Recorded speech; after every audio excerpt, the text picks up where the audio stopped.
नमस्कार दोस्तों, आज के क्लास में आपका स्वागत है। दोस्तों, आई होप आप लोग अच्छे होंगे और हमारी वीडियोज़ भी आपको पसंद आ रही होगी।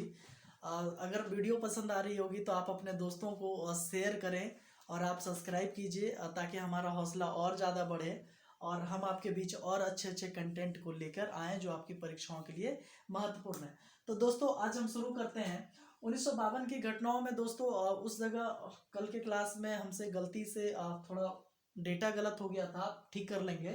ये जो है 3 अप्रैल 1952 को लोकसभा और राज्यसभा लोकसभा और राज्यसभा का जो है गठन किया गया था 3 अप्रैल 1952 को। और दोस्तों जो है पहली बैठक जो है ये हुआ था 13 मई 1952 को। ठीक है, 13 मई 1952 को पहली बैठक हुआ था और 3 अप्रैल 1952 को लोकसभा और राज्यसभा की पहली बैठक हुई थी। हम बताए थे कि इसके पहले अध्यक्ष जीबी मालवांकर थे और जो है राज्यसभा के पहले सभापति डॉक्टर सर्वपल्ली राधाकृष्णन थे।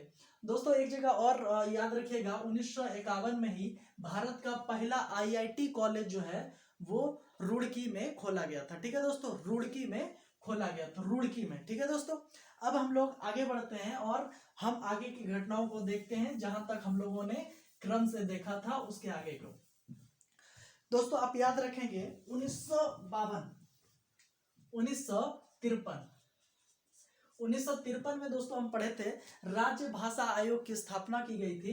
राज्य भाषा आयोग, राज्य भाषा आयोग, ठीक है, राज्य भाषा आयोग की स्थापना की गई थी और इसके पहले अध्यक्ष जो है याद रखिएगा डॉक्टर फजल अली। राज्य भाषा आयोग के प्रथम अध्यक्ष जो है फजल अली थे। इसके साथ के.एम. पंडीकर और हृदयनाथ कुजरू दो अन्य सदस्य भी थे। इसमें बताए थे दोस्तों कि इस भाषाई आधार पर गठित होने वाला भारत का पहला राज्य जो है आंध्र प्रदेश था। ठीक है, आंध्र प्रदेश भारत का पहला राज्य गठित होने वाला था और उस समय 14 राज्य और 6 केंद्र शासित प्रदेश यूटी, यूनियन टेरिटरीज का गठन किया गया था भारत में पहली बार। ठीक है दोस्तों, अब जो है हम लोग आगे की घटनाओं को और देखे थे इसमें कि यूजीसी का भी गठन किया गया था राजकृष्णन आयोग की सिफारिश पर। ठीक है, अब हम लोग आगे आते हैं और आगे की घटनाओं को देखते हैं। दोस्तों, 1954 की घटनाओं को देखते हैं, क्या क्या महत्वपूर्ण घटनाएं घटी थी। दोस्तों, 1954 में भारत और फ्रांस के बीच समझौता किया गया था। आपको पता होगा कि भारत और फ्रांस के बीच जो 1954 का समझौता था वो क्षेत्र को लेके था, जिसमें कि फ्रांस के द्वारा पांडिचेरी, करिकाल, माहे और अन्नाम के जैसे क्षेत्र जो थे उन्होंने फ्रांस ने जो है भारत को सौंप दिया था। आपको पता है कि फ्रांसीसी कंपनी के द्वारा भारत पर भी व्यापार करने के क्रम में कुछ कुछ बस्तियों पर इन्होंने अपनी स्थिति को मजबूत बना ली थी। उसी क्रम में उनका शासन आजादी के बाद तक था, जिसमें कि यनम, माहे और करिकाल जैसे क्षेत्रों पर और मुख्य रूप से पुदुचेरी पे था। ठीक है दोस्तों, तो इसी समझौते के तहत फ्रांस ने इन सभी क्षेत्रों को भारत को सौंप दिया था। अगला जो घटना है 1954 का वो याद रखेंगे। 1954 में ही भारत रत्न की शुरुआत की गई और भारत रत्न पाने वाले पहले जो व्यक्ति थे वो थे डॉक्टर सर्वपल्ली राधाकृष्णन। 3 व्यक्तियों को पहली बार दिया गया, जिसमें पहले थे डॉक्टर सर्वपल्ली राधाकृष्णन, दूसरे थे सी राजगोपालाचारी और तीसरे थे सीवी रमन। ठीक है, याद रखिएगा सीवी रमन। इन्हीं के सम्मान में जो है हम लोग 28 फरवरी को, याद रखिएगा 28 फरवरी को राष्ट्रीय विज्ञान दिवस मनाते हैं। ठीक है, रमन प्रभाव इन्हीं के द्वारा दिया गया था और राष्ट्रीय विज्ञान दिवस हम लोग मनाते हैं। डॉक्टर सर्वपल्ली राधाकृष्णन के बारे में हम लोगों ने जान लिया था पहले ही कि वो भारत के पहले उपराष्ट्रपति हुए थे और भारत के दूसरे राष्ट्रपति हुए थे। और इसके बाद सी राजगोपालाचारी भारत के पहले और अंतिम जो गवर्नर थे, स्वतंत्र भारत के प्रथम भारतीय और अंतिम जो गवर्नर जनरल थे, ये जो है सी राजगोपालाचारी थे। ठीक है दोस्तों, अब जो है हम लोग इसके बारे में और जान लेते हैं भारत रत्न के बारे में। इसकी घोषणा जो है दोस्तों 26 जनवरी के दिन किया जाता है। ठीक है, 26 जनवरी के दिन भारत रत्न की घोषणा की जाती है राष्ट्रपति के द्वारा, और जो इसके अध्यक्ष होते हैं, जो भारत रत्न देने वाली संस्था जो है उसके अध्यक्ष जो होते हैं वो प्रधानमंत्री होते हैं, पीएम होते हैं। ठीक है दोस्तों, पीएम होते हैं।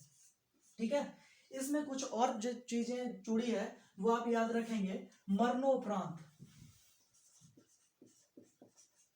मरणोपरांत, मरणोपरांत भारत रत्न पाने वाले पहले व्यक्ति जो थे वो थे लाल बहादुर शास्त्री,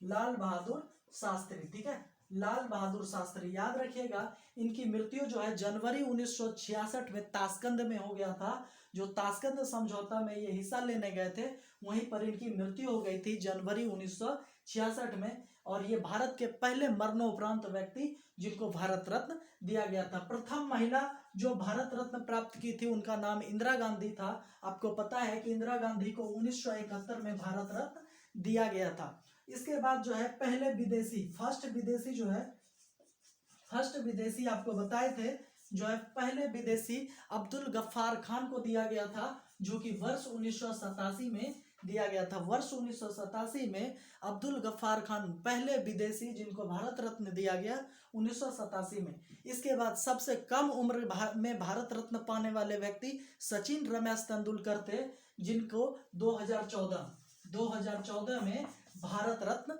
दिया गया था। ठीक है दोस्तों, जिनको मास्टर ब्लास्टर भी कहा जाता है।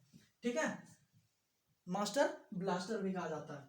ठीक है, तो ये हो गया भारत रत्न के बारे में। और चीजें और जान लेते हैं कि भारत रत्न जो दिया जाता है वो जो है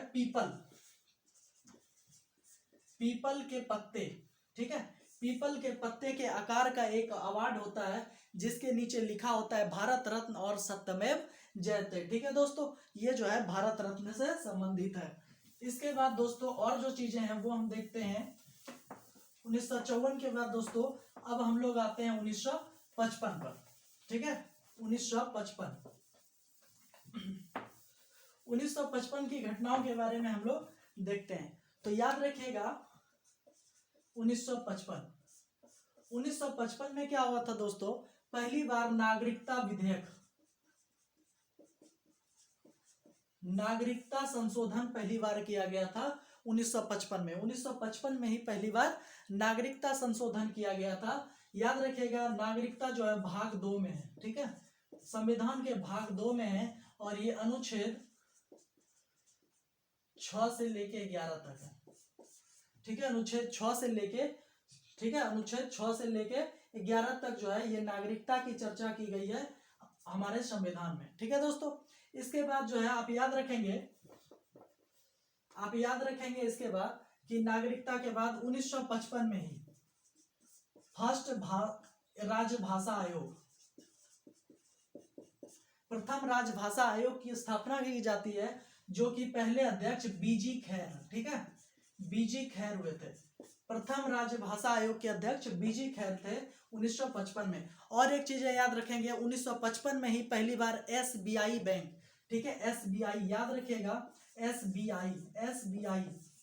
एसबीआई बैंक की स्थापना की गई थी। और ये जो है याद रखिएगा 1 जुलाई 1955 को, ठीक है, 1 जुलाई 1955 को जो है एसबीआई की स्थापना की गई और ये गरवारे समिति की सिफारिश पर की गई थी। ठीक है, एसबीआई का पुराना नाम इंपीरियल बैंक ऑफ इंडिया था, जो कि 1921 में स्थापित किया गया था, और उसी इंपीरियल बैंक ऑफ इंडिया को 1955 में एसबीआई बना दिया गया था, जो कि अभी वर्तमान में भारत की सबसे बड़ी वित्तीय बैंक है एसबीआई। ठीक है दोस्तों, और एसबीआई जो है याद रखिएगा अभी दिनेश खारा इसके सीईओ हैं। ठीक है, अभी जो है दिनेश खारा इसके सीईओ हैं। 1955 में ही याद रखिएगा आईसीआईसी बैंक की भी स्थापना 1955 में ही की गई थी। ठीक है दोस्तों, 1955 में।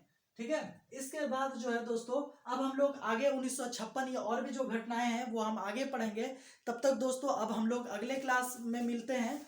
अगर आपको वीडियोस पसंद आ रही होगी तो आप जरूर लाइक कीजिए, सब्सक्राइब कीजिए और दोस्तों के बीच जो है शेयर कीजिए। ठीक है, धन्यवाद।